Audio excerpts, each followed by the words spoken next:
এরকম শয়তান বন্ধু বান্ধব কার কাছে আছে?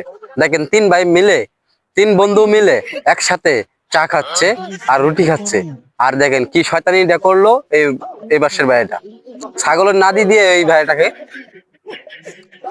রুটি খাওয়াবে।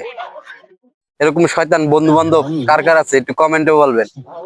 সেই ভিডিওটা প্রথমে দেখতে মনে হবে ভিডিও দেখি না, ভিডিও লাস্ট পর্যন্ত দেখেন, তাহলে হাসি আটক করে দিতে পারবেন না। ভিডিওটা শেয়ার করে দিবেন। আসসালামু আলাইকুম। Video enjoy.